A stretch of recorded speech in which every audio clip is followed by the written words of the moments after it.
Bonjour and welcome to yet another episode of Is It Shit with me, Dan and Sean. So this week we're looking at the Scala 2 from Plugin Boutique. A reputable name, no doubt. So tell us a bit more about the Scala 2, Sean. What does it do? Well, basically it generates chords for you. So you run it as it's a MIDI effect. So I use Logic, you install it in the MIDI effect section, and it has a bunch of things. So you can choose, artists have uploaded their favorite chord progressions, and there's also a bunch which have been, that's just fallen off. I'll hold it. So you can choose your musical genre. So EDM, classical, pop, rock. Are chords different in different genres then, Sean? They are, Dan, yeah. There are certain chord progressions which work very well in some genres and not in others. But the interesting thing to do with it, of course, is to take the chord progressions from one genre and use them in another. That's kind of the interesting thing. But basically, it gives you a bunch of chord suggestions. You can drag and drop them into different orders. You can change them if you want. Okay. So you bought in a loop? So it runs live. So you insert this on your favourite synth pad or whatever it is you're going to use to play the chords, and then this will play the chords using that instrument. Okay.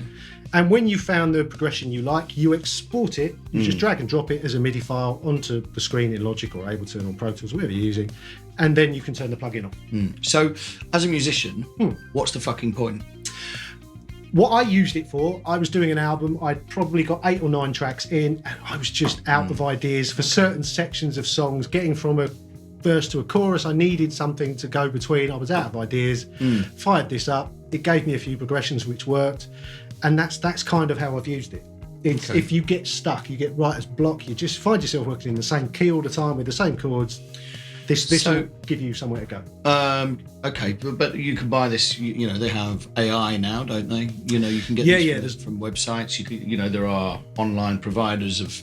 There's lots of alternatives. Yeah. There's MIDI packs. You can buy literally just MIDI packs of loads of chord progressions. You can do that. That's another way. This is more interactive. You can get involved. You can change the chords, change the order, mess them around, do all kinds of clever stuff with it. But it doesn't make any noise. Doesn't in itself make any noise. No. Okay. And how much does it cost? I think it was a little bit pricey, but I think it was worth it. I think for the create, it's kind of like having a co-writer. It's kind of like someone next to you. You're stuck. Okay. And it will throw in some ideas for some chords you could use. Trial version? Yeah, I think you can do a trial version. Okay. So you could download a trial, see how you get on. Yeah. Okay. Okay. Well, I mean, I'm glad you're not asking me. Me too. Sean. Yeah. Is it shit? No, it's not shit. I wouldn't say it was vital. Not everyone's going to find a use for it. But if you're writing, and sometimes you get stuck, I think it's a good thing to have. Okay. Well, there we go. The Plugin Boutique, Scala 2. Scala 2.